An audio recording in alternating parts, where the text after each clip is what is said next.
Hello అందరికీ. ఈరోజు మేము ఏలూరులో ఉన్న పెద్ద దేవుని గుడికొచ్చామండి. అది శివాలయం అనమాట. నాట్ ఓన్లీ శివాలయం, కొన్ని దేవాలయాల సమూహం అని కూడా చెప్పొచ్చు.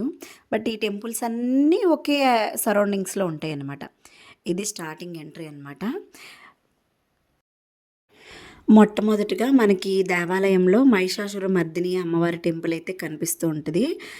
ఇది ఇలా ఎళ్ళాలి. ఇందులోంచి మేము వెళ్ళి ఒక 3 ప్రదక్షిణాలు చేసి అమ్మవారినైతే దర్శించుకోవడం జరిగింది. ఈ అమ్మవారి టెంపులు చాలా ఏమంటారు ప్రసిద్ధమైంది. చాలా పవర్‌ఫుల్ అని చెప్పారు నాకు ఇక్కడ వాళ్ళు. అలాగే మనకి దేవీ నవరాత్రులు జరుగుతాయి కదా! ఆ నవరాత్రుల్లో అయితే ఇక్కడ అమ్మవారికి చాలా బాగా పూజలు జరుగుతాయని చెప్పారు. ఈ నంది గురించి చాలామందికి తెలిసే ఉంటది. దీనికోసం మనం తర్వాత మాట్లాడుకుందాం. ఇది అమ్మవారి ఆలయం మన దగ్గర అనమాట. మహిషాసురమర్దిని అమ్మవారు అని చెప్పాను కదా! అక్కడ చూసారా విగ్రహాలన్నీ ఎంత బాగా చెక్కున్నాయో ఈ బొమ్మలు. ఎంత చూడముచ్చటగా ఉన్నాయో కదా! ఇకపోతే ఇది అమ్మవారి టెంపుల్ విగ్రహం ఎదురుంగా అనమాట ధ్వజస్తంభము.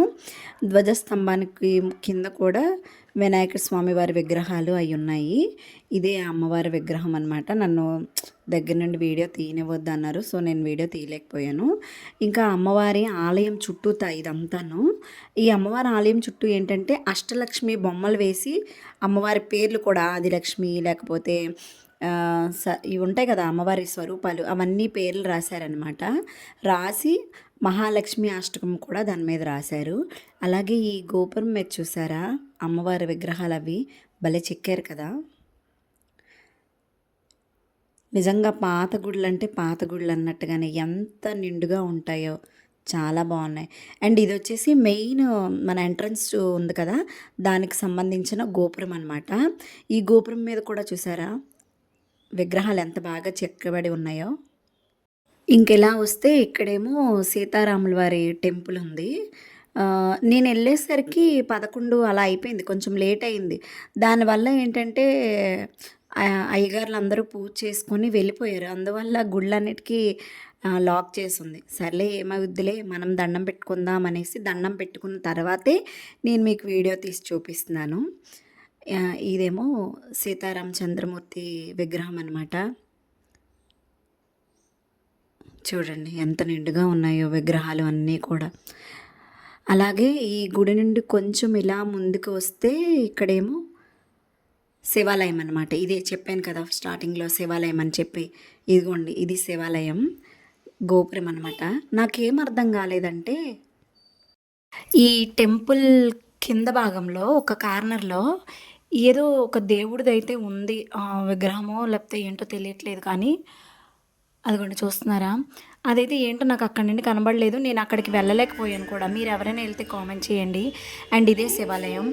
ఈ శివాలయం లోపల సంకీర్తనలు వింటూ స్వామివారి ముందు కూర్చొని ఓం నమః శివాయ అని దండం పెట్టుకుంటుంటే ఎంత పీస్‌ఫుల్‌గా ఉందంటే చెప్పలేని మాటల్లో. అలాగే ఈ టెంపుల్‌లో ముఖ్యంగా ఈయన దగ్గర ఎక్కడ చూసినా మనకి వినాయకుడు, అలాగే సుబ్రహ్మణ్య స్వామి టెంపుల్ అయితే విగ్రహాలైతే ఉంటాయన్నమాట. ముఖ్యంగా ఆ ద్వారం దగ్గర విఘ్నేశ్వరుడు ఉంటాడు. ఆయనకి దండం పెట్టుకొని లోనికి వెళ్ళి శివయ్యనైతే పూజిస్తారు. ఇంకా అలా ముందుకొస్తే ఇక్కడ కూడా చిన్ని వినాయకుడి విగ్రహం ఎంత క్యూట్ ఉందో. అలాగే ఇక్కడ నందీశ్వరుడు ఉన్నాడు కదా ఎదురుగా ఏంటంటే కాశీ విశ్వేశ్వర స్వామి వారిది ప్రతిష్ఠ అనమాట. లోపలికి వెళ్తే చిన్ని శివలింగం, ఆ పక్కనే కాలభైరవ స్వామి, ఆ పక్కనే ఇంకొక చిన్న శివలింగం అయితే ఉన్నాయన్నమాట. అలా ముందుకు వచ్చేస్తే కాలభైరవ స్వామి టెంపుల్ కూడా ఇందులోనే ఉంది. నా జీవితంలో మొట్టమొదటిసారి కాలభైరవ స్వామిని అయితే దర్శించుకోవడం, అది కూడా ఈ టెంపుల్లోనే ఇదే మొదటిసారి అనమాట. దట్టు ఏంటంటే మేము వెళ్ళింది అమావాస్య రోజు. అమావాస్య నాడు కాలభైరవ స్వామికి అభిషేకాలు అన్ని పూజలు బాగా జరుగుతాయి కదా. మేము అనుకోకుండా ఆ రోజు వెళ్ళాము. కానీ నాకైతే చాలా బాగా అనిపించింది. స్వామివారిని బాగా దర్శించుకున్నాను. అండ్ దీనికి సంబంధించి ఒక రీల్ కూడా నేను పెట్టాను షార్ట్స్ రూపంలో. అలాగే ఇదిగోండి ఇదే శివాలయం. పైనేమో విఘ్నేశ్వరుడు, తర్వాత అలా కిందకొస్తే రంగురంగుల గోడలంతా ఎంత నిండుగా అనిపించిందో. అలా లోనికి వెళ్తుంటే రాతి స్తంభాలు. ఏదైనా పాతకాలం గుళ్ళే. మధ్యలో శివయ్య ఆ సంకీర్తనలు ఇంకా వేరే లెవెల్ అనమాట. అలాగే ఈ నందీశ్వరుడు గురించి చాలా కథలైతే ఉన్నాయి. నేను మరీ ముఖ్యంగా ఈ నందిని చూడడానికే వచ్చానండి. అసలు ఏంటంటే ఈ నంది కోసం విన్నాక నేనెందుకు ఇన్ని సంవత్సరాలు అయ్యుండి దర్శించుకోలేకపోయాను ఏలూరులో ఉండి అనిపించింది. ఈ నంది కోసం నేను చెప్పే కంటే ఆయన చెప్తారండి ఈ గుడిలో పనిచేసేసారు. కాలనీ మామూలుగా ఈ స్వామివారు పూర్వం నందేశ్ మామూలుగా ఆంబోధ రూపంలో నగరం అంతా సంచరిస్తూ ఉండేవారు. పొలాలన్నీ పాడు చేస్తా జనాలని అందరినీ ఇబ్బంది పెడతా ఉంటే పట్టణ దర్గాలో మహాత్ముల వారు వచ్చి స్వామివారి కడియం వేశారని, సెలవు చేసి కడియం వేశారని ఇక్కడ ప్రసిద్ధి.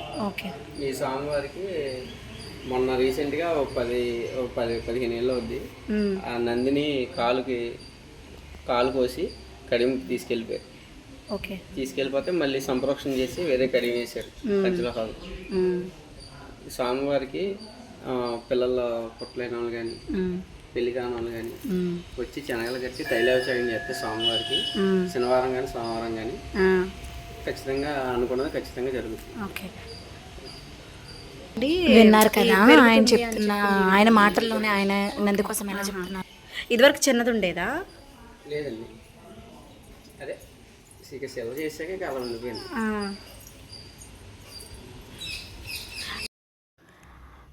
ఈవిడేనండి మహిషాసురమర్దిని అమ్మవారు. నేను చాలా ట్రై చేశాను మీకు చూపిద్దామని, జూమ్ చేశాను కానీ అవ్వలేదు. పంతులు గారేమో కాసేపు కూర్చో అమ్మ, అమ్మవారి కుంకుమ ఇస్తానన్నారని కూర్చున్నాను. అమ్మవారు ఎదురుగా కూర్చొని ఎలా చూస్తే శివయ్య టెంపుల్, దాని మీదేమో విఘ్నేశ్వరుడు, ఆ ఎదురుగా ఏమో నందీశ్వరుడు. మొత్తం శివయ్య ఫ్యామిలీ అంతా ఒకే చోట ఉన్నారు అన్న ఒక ఫీలింగ్ అయితే ఉండిందనమాట. అలాగే ఈ నందీశ్వరుడు టెంపుల్ కొంచెం ఎదురుగా ఏంటంటే వీరాంజనేయ స్వామి టెంపుల్ కూడా ఉంది. చెప్పాను కదా అన్ని దేవుళ్ళ ఆలయాలు కూడా ఒకే ప్రాంగణంలో ఉన్నాయి అని. ఇదే అన్నమాట. ఇంకా పనిలో పనిగా ఆంజనేయ స్వామి వారికి కూడా దండం పెట్టేసుకొని మేము బయలుదేరాము. కాకపోతే ఏంటంటే ఆంజనేయ స్వామి టెంపుల్కి ఆనుకొని కూడా ఇంకా విగ్రహాలు ఉన్నాయి, పదండి వెళ్దాము. అయితే ఈ గుడి చుట్టూ ప్రాంగణంలో ఫ్లోర్లు ఏదైతే ఉంటాయో ఫ్లోర్ను కూడా ముగ్గులు గట్రా వేసి రంగురంగుల ముగ్గులతో చాలా బాగా అలంకరించారనమాట. ఇలా వెళ్తే మనకు ఒక ద్వారం కనిపిస్తుంది రైట్ సైడ్లో. ఇది వచ్చేసి మనకి శివాలయం అని చెప్పాను కదా, మెయిన్ శివాలయం. దాంట్లోకి ఇందులోంచి కూడా వెళ్ళొచ్చు. అయితే ఇంకా ఎదురుగా ఇలా వస్తే మనకి సుబ్రహ్మణ్య స్వామి టెంపుల్ ఉంటుంది. ఇంకా ఇవన్నీ జంట నాగుల విగ్రహాలు అన్నమాట.